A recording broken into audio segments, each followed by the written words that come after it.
Hello friends, welcome back to our YouTube channel. आज की इस वीडियो में हम पढ़ेंगे एक्सरसाइज 9.3। इससे पहले हमने जो पहली वीडियो बनाई थी उसमें मैंने इंट्रोडक्शन दिया था कि ट्रिग्नोमेट्री क्या है और हम कहाँ इसका यूज़ करते हैं, और उसके साथ साथ हमने कुछ क्वेश्चंस को यानी कि एक्सरसाइज 9.1 के क्वेश्चन नंबर 1 और क्वेश्चन नंबर 2 को सॉल्व किया था। आज हम करेंगे क्वेश्चन नंबर 3 जो कि एक्सरसाइज 9.3 का है। तो हम चलो शुरू करते हैं अपना क्वेश्चन नंबर 3। अब देखो क्वेश्चन नंबर 3 में हमें कहा क्या है। क्वेश्चन नंबर 3 में कहा है एक कॉन्ट्रैक्टर है, उसको 2 स्लाइड लगानी है। क्या लगानी है? स्लाइड। अब ये स्लाइड क्या होती है? तो स्लाइड वो होती हैं जो आपकी पार्क के अंदर झूला लगे होते हैं। इस तरीके से ये स्लाइड्स हैं। एक स्लाइड ये लगाई और एक स्लाइड आपने जो कॉन्ट्रैक्टर है उसने ये लगाई। क्या लगाई हमारे पास? उसने कहा 2 स्लाइड्स लगानी है कॉन्ट्रैक्टर को। एक स्लाइड ये मैंने बनाई और एक मैंने ये दूसरी स्लाइड बना दी। अब वो कहता है कि contractor install 2 slides for the children to play in a park for the children below the age of 5 year. She prefer to a slide whose top is at a height of 1 metre. कहता है कि जो contractor है उसको 2 slide लगानी है। अब 2 slide इस तरीके से लगानी है कि जो छोटे बच्चे हैं यानी कि 5 साल से जो छोटे बच्चे हैं उनके लिए जो हाइट होनी चाहिए वो कितनी होनी चाहिए? 1.5 मीटर।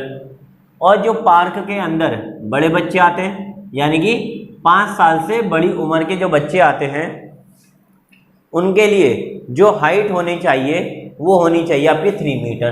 कितनी होनी चाहिए? 3 मीटर।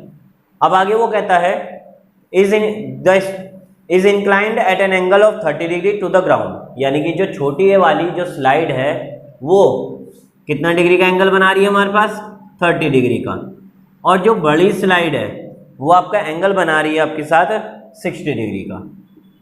अब वो कहता है बताओ स्लाइड की लेंथ क्या होगी। क्या पूछ रहा है वो हमसे? स्लाइड की लेंथ पूछ रहा है। क्वेश्चन को दोबारा समझ लो। क्वेश्चन में कहा है एक कॉन्ट्रैक्टर है, उसको 2 स्लाइड लगानी है। एक स्लाइड हमने माना ए, ये स्लाइड ए है और ये स्लाइड बी है। 2 स्लाइड हमारे पास है। कौन सी स्लाइड है? स्लाइड ए और ये स्लाइड आपके पास है बी। अब ये 2 स्लाइड इस तरीके से लगानी है कि जिनकी उम्र बच्चों की 5 साल से कम है उसकी हाइट जो होनी चाहिए वो 1.5 होनी चाहिए और ग्राउंड के साथ 30 डिग्री का एंगल बनाना चाहिए। दूसरा का जो बच्चे की उम्र 5 साल से बड़ी है उसकी जो हाइट है वो 3 मीटर होनी चाहिए और स्लाइड का एंगल कितना होना चाहिए ग्राउंड के साथ? 60 डिग्री का। तो बताओ स्लाइड की लेंथ कितनी है वो हमें फाइंड करनी है। तो चलो शुरू करेंगे। अब हम क्या करेंगे, इनको नाम दे देते हैं। मान लो ये हमने दे दिया ए बी सी, ठीक है। इधर हमने नाम दे दिया ई एफ और जी। 4 स्लाइड ए में हमने क्या देखेंगे, हमने माना लेट अलग अलग स्लाइड है, इसको वाई नाम दे देते हैं हम। Let x and y be the length of, क्या हमारे पास लेंथ है of slide A and B. हमने क्या कहा कि हमने माना कि जो स्लाइड ए है और बी है तो स्लाइड ए की जो लेंथ है वो x है और स्लाइड बी की लेंथ हमने मान ली y। अब आते हैं हम ट्रायंगल के अंदर। इन ट्रायंगल ABC में अगर हम देखें ABC किसके लिए निकाले हम? 4 स्लाइड A के लिए। अब मैंने क्या कहा था, इन क्वेश्चनों को करने के लिए आपको ये ध्यान रखना है कि हमें गिवन क्या है और निकालना क्या है। तो गिवन हमारे पास है परपेंडिकुलर और ये होता है हमारा हाइपोटेनस। अगर हम देखें ट्रायंगल के अंदर ये राइट एंगल ट्रायंगल है हमारा होता, तो राइट एंगल में ये परपेंडिकुलर होता है, ये बेस होता है और ये हाइपोटेनस होता है। तो गिवन क्या हमारे पास? परपेंडिकुलर। निकालना क्या है? हाइपोटेनस। तो यहाँ लिखेंगे परपेंडिकुलर अपॉन में हाइपोटेनस। दोनों का रिलेशन बना दिया मैंने, perpendicular upon hypotenuse. Perpendicular upon hypotenuse क्या होता है बताओ जरा? पी अपॉन एच साइन होता है। क्या होता है? साइन। और एंगल हमारे पास है 30 डिग्री का, तो ये हो जाएगा साइन 30 डिग्री। अब ये कैसे पता चला मुझे साइन है? तो मैंने एक ट्रिक बताई थी, P B P H H B आप ऐसे भी याद रख सकते हो, पाकिस्तान भूखा प्यासा, हिंदुस्तान हरा भरा, या पंडित बद्री प्रसाद हर हर भोले, सोना चांदी तोले। इस तरीके से भी याद रखो, ये ट्रिक होती है याद करने की। तो देखो P/H क्या रहा हमारा, S मतलब साइन, एंगल कितना हो गया 30 डिग्री। अब P कितना हमारे पास, परपेंडिकुलर कितना हमारे पास AB, परपेंडिकुलर कितना है आपके पास AB, अपॉन में हाइपोटेनस, हाइपोटेनस क्या है हमारे पास AC, इक्वल में साइन 30, साइन 30 की वैल्यू बताओ कितनी होती है, साइन 30 की वैल्यू 1/2, कितनी होगी साइन 30 की 1/2। अगर किसी को वैल्यूज नहीं आती हैं तो वैल्यूज याद करें पहले, क्योंकि अगर आपको वैल्यूज और ट्रिग्नोमेट्री का बेसिक नहीं आता तो समझ लो आपसे ये क्वेश्चन बहुत ही मुश्किल हो पाएगा। मैंने वीडियो बना दी है, उनको देख सकते हैं।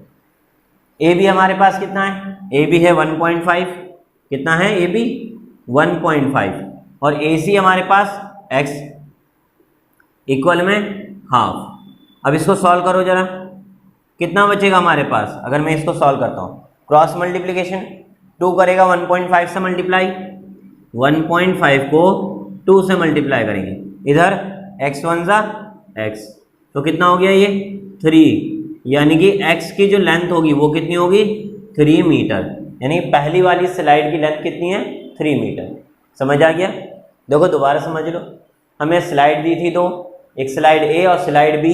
हमने स्लाइड ए में सबसे पहले हमने x और y लेट करा कि लेंथ है हमारे पास ए और बी स्लाइड की, उसके बाद एक ट्राइंगल लिया हमने स्लाइड ए के लिए ABC, इसमें देखा हमें गिवन क्या है और निकालना क्या है, तो गिवन था परपेंडिकुलर, निकालना था हाइपोटेनस, तो P/H साइन एंगल हमारा 30, तो साइन 30, परपेंडिकुलर हमारे पास AB है, ये AB, और हाइपोटेनस AC, तो AC रखा हमने।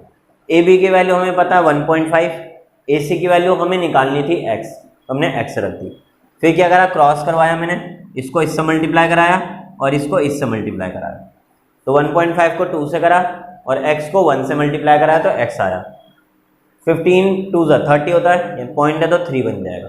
तो इस तरीके से हमने स्लाइड की लेंथ निकाली a की। तो यहाँ लिख सकते हैं लेंथ जो होगी आपकी, लेंथ ऑफ स्लाइड a कितनी होगी, इज 3 मीटर। ठीक है, समझ आ गया क्वेश्चन। इसके बाद हम करेंगे स्लाइड बी की लेंथ निकालनी है, हमें क्या निकालनी, ए की तो मिल गई, अब निकालेंगे स्लाइड बी की लेंथ। हो गया ये, चलो देखो नेक्स्ट, अब स्लाइड बी की लेंथ, अब ये कैसे निकालेंगे, इसको मैं इसको हटा दूं, रब कर दूं, ये हमारा स्लाइड ए तो हो गया हमारा, अब निकालेंगे स्लाइड बी। स्लाइड बी के लिए स्लाइड बी, अगर हम देखें स्लाइड बी में तो कौन सा ट्रायंगल हमारे पास है, EFG, क्या है हमारे पास EF और G, ये ट्रायंगल हमारे पास है। अब इसमें भी देखो ये गिवन है और ये निकालना है, तो गिवन क्या हमारे पास परपेंडिकुलर, निकालना क्या है हाइपोटेनस। P/H क्या होता है, साइन एंगल हमारे पास 60, तो 60 हो जाए, एंगल कितना है 60, तो यहाँ 60 रख देंगे। परपेंडिकुलर कितना हो गया हमारे पास FG, हाइपोटेनस कितना हमारे पास EF, इक्वल में साइन 60 की वैल्यू क्या होती है √3/2। अच्छा FG कितना आपके पास 3, नीचे EF आपको फाइंड करना है y, इक्वल में √3/2। अब क्रॉस कराओ, तो कराएंगे 2 को 3 से मल्टीप्लाई करेंगे तो 2 3 6, रूट को 3 से मल्टीप्लाई करेंगे तो √3y बन जाएगा। समझ आया कैसे करा मैंने, 2 को 3 से 6 और √3 को y से करा तो √3y। अब ये √3 मल्टीप्लाई इधर आकर क्या कर जाएगा, डिवाइड कर जाएगा, इक्वल में y। अब रूट वाला नंबर कभी नीचे नहीं होता, तो हम क्या करेंगे, इसको रैशनलाइज, क्या कर देंगे, रैशनलाइज करेंगे। रैशनलाइज कैसे करते हैं, √3 ऊपर और नीचे दोनों तरफ मल्टीप्लाई करा दो, इक्वल में y। √3 को √3 से, अगर हम कोई भी दो रूट नंबर हैं जैसे √2 और √2, इसको मल्टीप्लाई कराते हैं तो क्या बनता है, √2 का स्क्वायर बनता है और स्क्वायर से रूट कैंसिल होता है, यानी कि 2 आएगा। ऐसे ही सेम हम यहाँ करेंगे, तो ये हो जाएगा 6√3 और नीचे इसको करेंगे तो 3, इक्वल में y। 3 से कैंसिल करो तो 3 2 6, तो y की वैल्यू कितनी हो गई हमारे पास, y हो गया आपके पास 2√3 मीटर। आप चाहो तो इसको पूरा सॉल्व कर सकते हो। 2√3 की वैल्यू होती है 1.73, यानी कि टोटल कितनी हो गई आपके पास 2 3 6, 2 7 14 का 4, 1 कैरी, 2 1 2 1 3, 3.46 मीटर। ये होगी हमारी स्लाइड बी की लेंथ। समझ आ गया कैसे करा मैंने? दोबारा समझ लो। हमारे पास क्या कहा है, ई एफ जी एक ट्रायंगल हमने लिया, गिवन हमारे पास था परपेंडिकुलर, हाइपोटेनस हमें निकालना था, तो पी और एच का रिलेशन बनाया।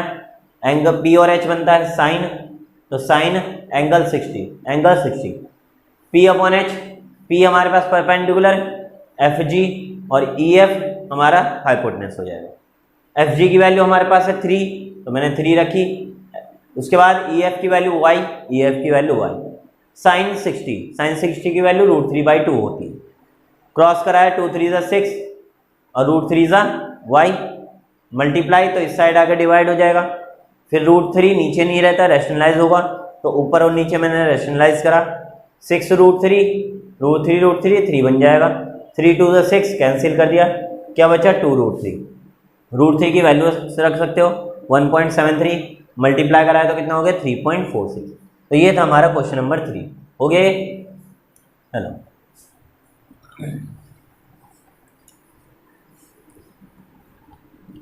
नेक्स्ट हमारा क्वेश्चन है क्वेश्चन नंबर 4। क्या क्वेश्चन हमारे पास? क्वेश्चन नंबर 4 देखेंगे। देखते हैं क्वेश्चन नंबर 4 हमारा। अब देखो क्वेश्चन नंबर 4 में क्या कहा है। क्वेश्चन नंबर 4 में कहा है एक angle of elevation of the top of tower from the point on the ground which is 30 metre away from the foot of the tower is 30 degree, find the height of tower. क्या कहा आपसे? एक tower है आपके पास। क्या है आपके पास? एक टावर है, ये हमने माना टावर। अब ये टावर से 30 मीटर की दूरी पर, कहाँ तक? 30 मीटर की दूरी पर कोई इंसान खड़ा हुआ है और इस टावर के टॉप को देख रहा है। तो एंगल ऑफ एलिवेशन बनेगा यहाँ पर थीटा, और इस एंगल ऑफ एलिवेशन की वैल्यू हमें दे रखी है, कितनी है हमारे पास? एंगल ऑफ एलिवेशन आपको दिया गया है 30 डिग्री। क्या कहा है? 30 डिग्री कहाँ है? तो कहता है बताओ टावर की हाइट कितनी है। क्या कहा उसने? हाइट हमें फाइंड करनी है टावर की। दोबारा समझ लो क्वेश्चन में क्या है।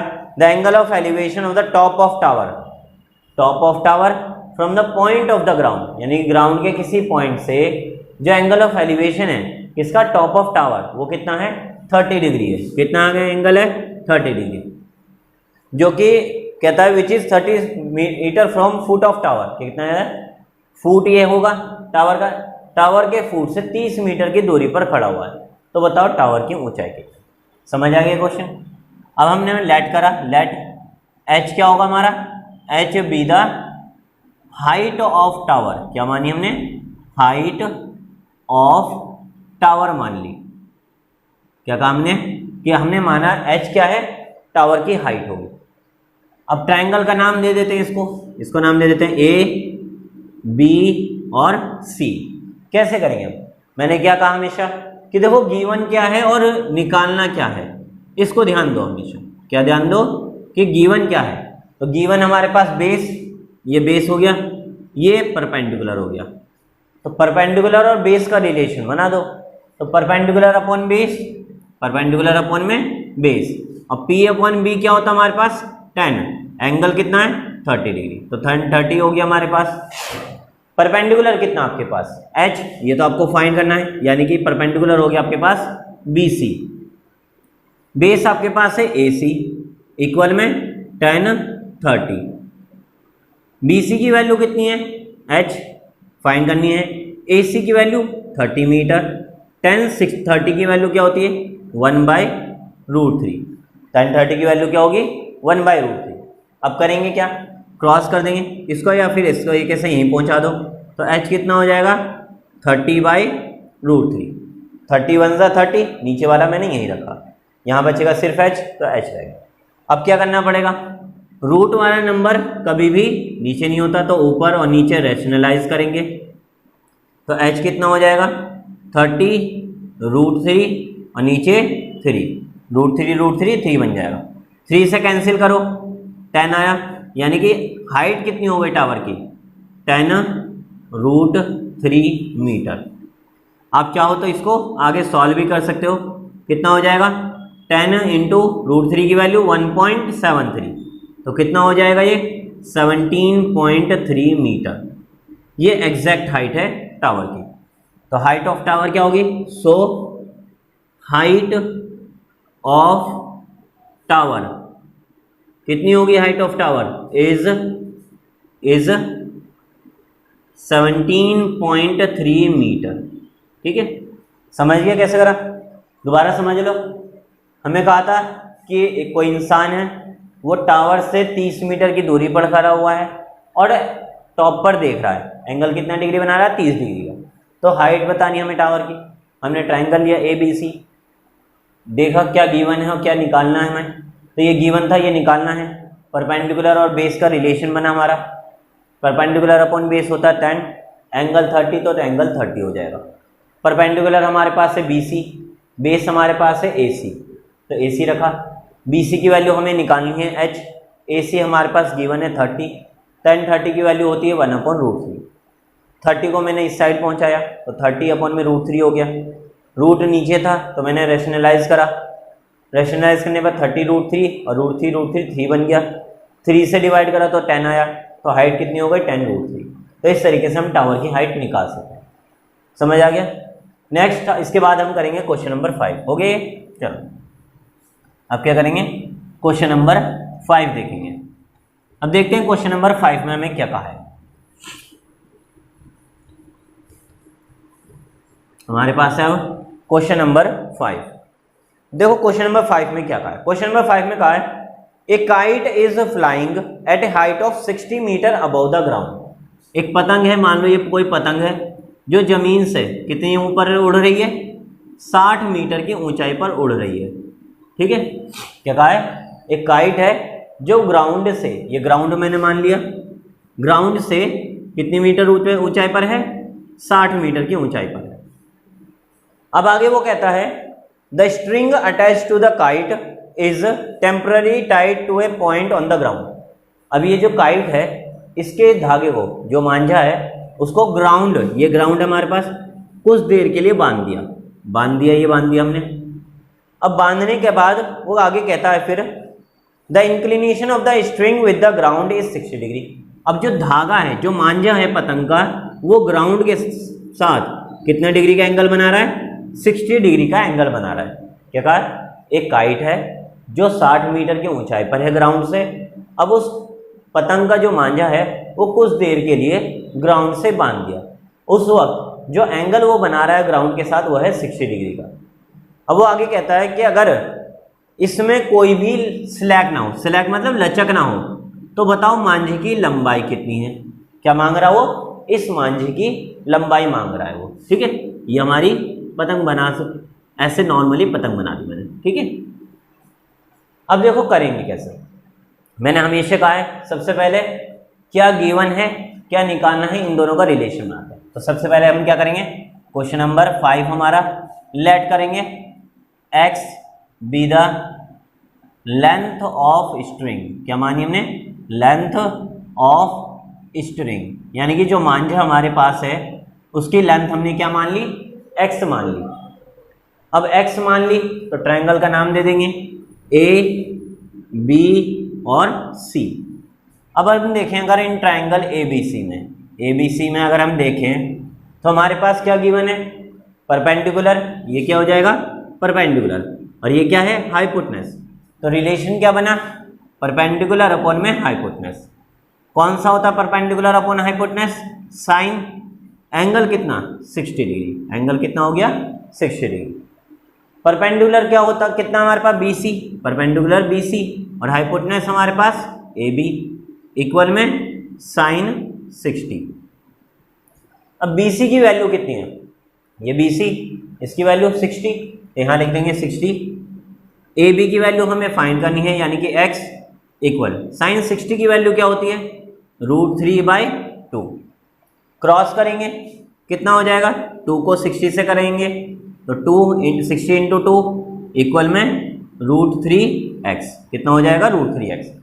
2 को 60 से कराएंगे, √3 को x से करा देंगे, तो ये हो जाएगा √3x। अब ये रूट मल्टीप्लाई इस साइड आकर डिवाइड आएगा, तो ये हो जाएगा आपका रूट में डिवाइड। इक्वल में क्या बचा x। अब मैंने क्या कहा हमेशा कि x की रूट नीचे नहीं होता, तो क्या करोगे रेशनलाइज। तो 60 इंटू में 2 यहाँ मल्टीप्लाई कर सकते हो आप, 120 लिख दो सीधा। क्या लिख देंगे 120, नीचे √3। अब इसको ऊपर और नीचे √3 से मल्टीप्लाई करा दो, इक्वल में क्या बचा हमारे पास x। क्या करा मैंने 60 इंटू 2 120, नीचे √3 था, ऊपर और नीचे रेशनलाइज करा 120 √3 3 बन गया, इक्वल में x। 3 से कैंसिल करो कितना होगा 40, यानी कि क्या आ गया आपके पास 40 √3। तो मांझी की जो लेंथ आ गई वो कितनी हो गई 40 √3 मीटर। आप चाहो तो इसको एग्जैक्ट वैल्यू में भी निकाल सकते हो √3 की वैल्यू रखकर। आसान था क्वेश्चन, समझ आया।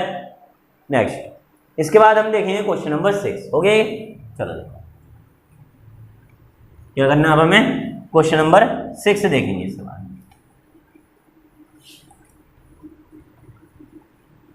हम देखेंगे क्वेश्चन नंबर 6। कौन सा क्वेश्चन है हमारे पास, क्वेश्चन नंबर 6। अब देखो क्वेश्चन नंबर 6 में हमसे क्या कहा है, a 1.5 metre tall boy is standing at some distance from a 30 metre tall building. क्या कहा है, एक 30 मीटर टॉल बिल्डिंग है आपके पास। कितनी मीटर की है 30 मीटर टॉल बिल्डिंग है। कितनी मीटर ऊंचाई है बिल्डिंग की 30 मीटर, सॉरी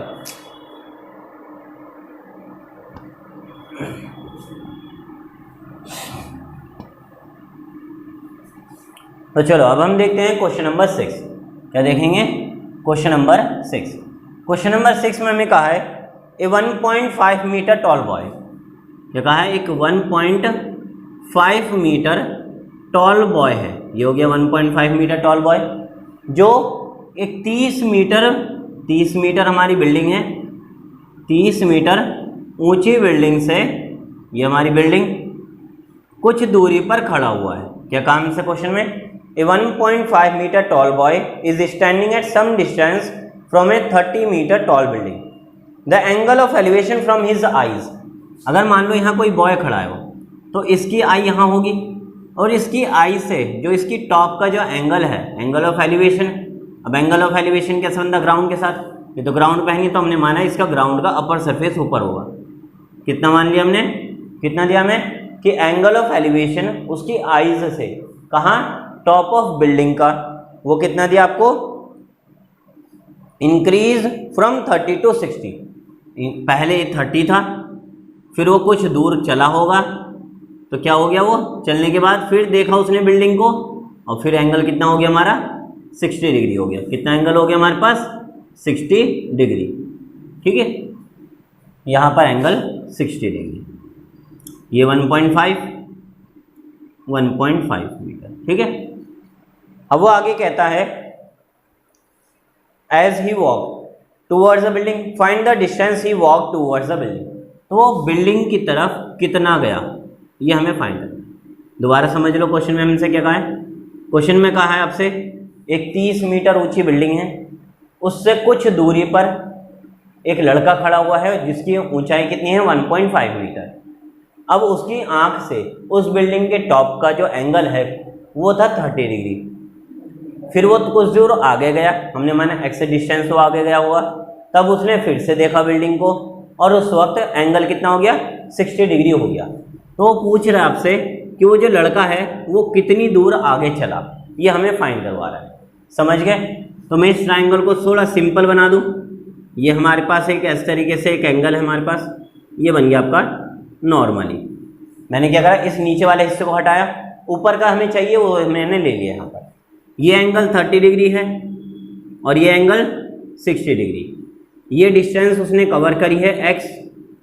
उसके बाद ये कितना बचा, ये कितना है, तो मैं नाम दे देता हूँ पहले, फिर समझाता हूँ आपको कैसे करेंगे इसको।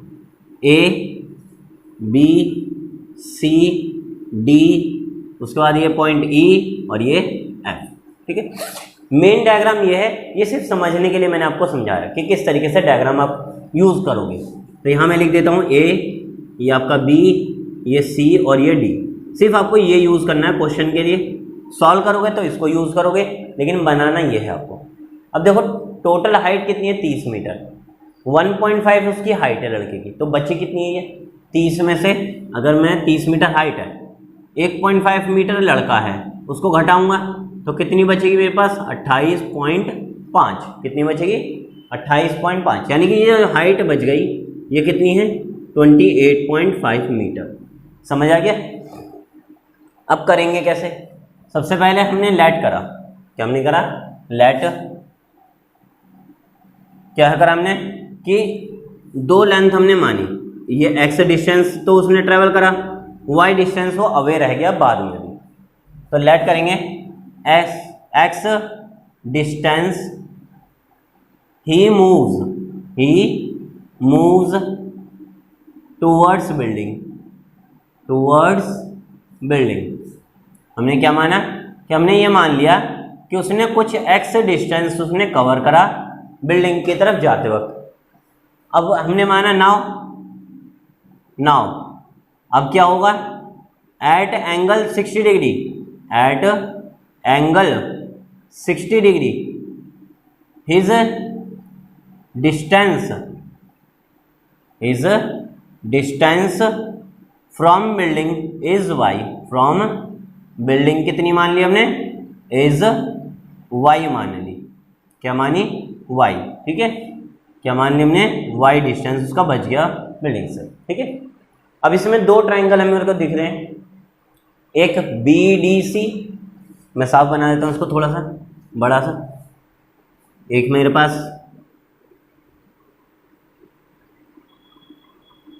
ये ट्राइंगल, ये 30 डिग्री, ये 60 डिग्री, ये हमारे पास A B C और D, ये हमें निकालना है x की वैल्यू। अब हमने क्या माना y डिस्टेंस इसका रह गया, ये है y। अब देखो करेंगे कैसे, इन ट्राइंगल ये हमारे पास गिवन है 28.5, ये गिवन, ये निकालना, छोटा सा लेंगे BDC में अगर हम देखें तो परपेंडिकुलर हमें गिवन है, बेस हमें निकालना है, तो परपेंडिकुलर अपॉन बेस क्या बन जाता है 10, क्या बनता है हमारा परपेंडिकुलर अपॉन बेस 10, एंगल कितना 60 degree, perpendicular upon base angle 60 degree, तो परपेंडिकुलर हमारे पास है कितना 28.5, बेस हमें y निकालना है, tan 60 की वैल्यू √3, तो y की वैल्यू कितनी हो जाएगी, इसको इधर पहुंचा देंगे हम, तो y हो जाएगा आपका 28.5 अपॉन में √3, ये इधर आ गया, ठीक है, तो ये आपका हो गया y। अभी इसको सॉल्व नहीं करेंगे, इसको अभी यहीं रखेंगे, इसको मान लेंगे 1, इक्वेशन नंबर 1। समझ आ गया यहाँ तक, क्या करा मैंने दोबारा समझ लो, क्या कहा था उसने, एक 30 मीटर ऊंची बिल्डिंग है, उससे कुछ दूरी पर एक लड़का खड़ा है जिसकी हाइट 1.5 मीटर है। उस वक्त उसने बिल्डिंग को देखा तो 30 डिग्री का एंगल, फिर वो कुछ दूर आगे गया, फिर से बिल्डिंग को देखा तो 60 डिग्री एंगल, ये मैंने लिख दिया।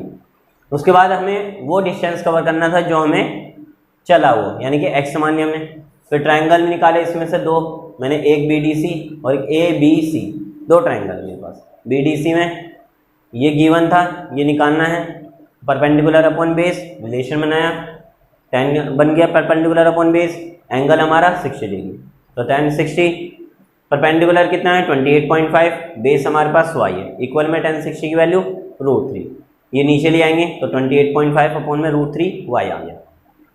अब देखो करेंगे क्या, अब हम करेंगे ट्राइंगल, बड़े वाले ट्राइंगल को लेंगे, क्या करेंगे अब हम बड़ा ट्राइंगल जो हमारे पास है उसको लेंगे। बड़ा ट्राइंगल कौन सा है ABC, कौन सा ट्राइंगल लेंगे इन ट्राइंगल ABC। अगर हम ABC में देखें तो ये परपेंडिकुलर और ये पूरा बेस, परपेंडिकुलर अपॉन में बेस, कौन सा एंगल है tan का 30 डिग्री वाला, 30 डिग्री, परपेंडिकुलर हमारा अभी भी वही रहेगा BC, परपेंडिकुलर BC, बेस कौन सा है AC, कितना होगा AC, यहाँ से लेके यहाँ तक AC, tan 30 रहेगा, BC की वैल्यू 28.5। अब AC क्या है, तो AC में एक AD है और एक CD है, क्या है आपके पास, एक है आपके पास AD और एक CD, tan 30 की वैल्यू कितनी हो जाएगी 1/√3, अब रखो यहाँ पर इसको क्रॉस, AD की वैल्यू बताओ कितनी है 28.5, इसको मैं मिटा दूँ y की वैल्यू को। तो AD की वैल्यू हमारे पास कितनी आई x, AD की वैल्यू x प्लस CD की वैल्यू y इक्वल में 1/√3। क्रॉस करेंगे ये इधर और ये इधर, तो ये हो जाएगा 28.5 इक्वल में x प्लस y। अच्छा हाँ √3 आ गया, तो 28.5 √3 इक्वल में x प्लस y। समझ आ गया। y की वैल्यू रखो कितनी थी हमारे पास यहाँ, y की वैल्यू कितनी निकाली थी हमने, प्लस में 28.5 अपॉन में √3 ये निकाली थी हमने वैल्यू। ये प्लस ये y की वैल्यू अभी मैंने मिटाई है, ये प्लस से इधर आके माइनस हो जाएगा। मैं इसको रब कर दूँ, अब जरूरत नहीं है इसकी, तो यहाँ पर हम कर देते हैं। तो ये प्लस है, इस साइड आकर माइनस, तो 28.5 √3 माइनस 28.5 अपॉन में √3 इक्वल में y। देखो कैसे करा मैंने, ये यहीं रखा, इस प्लस को उठा के इधर लेकर आया तो माइनस में, इधर क्या बचा हमारे पास x, क्या बच गया हमारे पास यहाँ x बच गया। कॉमन देखो क्या है 28.5 दोनों के पास है, अंदर √3 माइनस 1/√3 इक्वल में x। अब इसको सॉल्व करेंगे तो कितना हो जाएगा, ये 28.5 √3 का एलसीएम ले लेंगे, √3 को √3 से करेंगे तो क्या बनता है 3, क्या बन जाता है 3 माइनस 1 1 ज़ा 1 नीचे √3 इक्वल में x। ठीक है, माइनस करेंगे तो 28.5 3 माइनस 1 2 और नीचे क्या बचा √3 इक्वल में x। मल्टीप्लाई करो 0 57 पॉइंट लगाएंगे तो पॉइंट के बाद 0 नहीं गिना जाता, तो कैसे करते हैं, मल्टीप्लाई करा मैंने सिंपली 570 आया, पॉइंट के बाद एक नंबर है तो पॉइंट के बाद एक नंबर के बाद 0। अब पॉइंट के बाद 0 हम गिनते नहीं इसलिए इसको हटा देंगे, तो क्या बचा √3 नीचे इक्वल में x। अब √3 नीचे नहीं होता तो रैशनलाइज कर देंगे हम इसको यहीं पर ही, तो ये हो जाएगा 57 नीचे √3 मल्टीप्लाई √3 और नीचे भी √3 इक्वल में x। ये √3 3 57 √3 नीचे 3 इक्वल में x। 3 से कैंसिल करो, 3 1 ज़ा 3 9 ज़ा, तो x कितना हो गया आपके पास, x हो गया 19√3। ये है हमारा, इतना डिस्टेंस वो कवर कर रहा था। कितना कवर करा उसने 19√3 मीटर। देखो दोबारा समझ लो अगर नहीं समझ में आया तो, हमने करा क्या, एक ट्रायंगल लिया हमने ABC, बड़ा ट्रायंगल जो हमने लिया था, ये ट्रायंगल लिया था बड़ा वाला ABC जो कितना था 30 डिग्री के एंगल पे था। तो P/B ये हमारे दे रखा है, ये निकालना था हमें, तो P/B रिलेशन बना tan 30 डिग्री का, परपेंडिकुलर BC था और नीचे AC इक्वल में tan 30। BC की वैल्यू हमें पता थी 28.5, AC दो वैल्यू को मिलकर बन रहा था, एक यहाँ पर AD था आपका और यहाँ पर CD था। तो मैंने क्या करा AD प्लस CD इक्वल में 1/√3 tan 30 की वैल्यू रख दी। AD की वैल्यू x है, CD की वैल्यू y थी इक्वल में 1/√3, क्रॉस कराया मैंने 28.5 √3 इक्वल में x प्लस वाई। इसको मैंने इधर का हम पहुँचा दिया और इसको इधर पहुँचाया। उसके बाद y की वैल्यू हम निकाल चुके थे तो y की वैल्यू रखी मैंने सेम, बाकी x और ये भी सेम, ये प्लस इधर आके माइनस हो गया तो ये माइनस इक्वल में x। इन दोनों में 28.5 यहाँ भी है और 28.5 यहाँ भी है, दोनों के पास है, तो मैंने बाहर कॉमन निकाला इक्वल √3 बचा यहाँ पर और माइनस में क्या बचा हमारे पास 1, क्या बचा मेरे पास माइनस में 1/√3। ठीक है, इधर क्या बचा मेरे पास, ये तो बाहर, तो ये √3 बच गया और इधर ऊपर 1 है नीचे √3, तो 1/√3 इक्वल में क्या है मेरे पास x। रेशनल इसको क्या करा है क्रॉस मल्टीप्लिकेशन या एलसीएम से भी कर सकते हो। √3 को √3 कैसे करेंगे तो 3 माइनस 1 नीचे √3, 3 में से एक गए बचे 2 नीचे √3, ये सेम और x भी सेम, मल्टीप्लाई करा दोनों को 57 आया नीचे √3। अब √3 नीचे नहीं होता तो रैशनलाइज करा √3 ऊपर और नीचे, फिर मैंने क्या करा √3 3 बना, 3 से डिवाइड करा तो 19 आया इक्वल में x, यानी कि x की वैल्यू कितनी हो गई 19√3 मीटर। यानी कि वो जो लड़का है वो बिल्डिंग की तरफ कितना चला था 19√3 मीटर। तो ये था हमारा क्वेश्चन। तो आज के लिए बस इतना ही, बाकी हम करेंगे अगली क्लास में। तब तक अपनी प्रैक्टिस करते रहें और अगर नहीं समझ में आता तो मुझे कमेंट बॉक्स में जरूर बताएं। थैंक्स।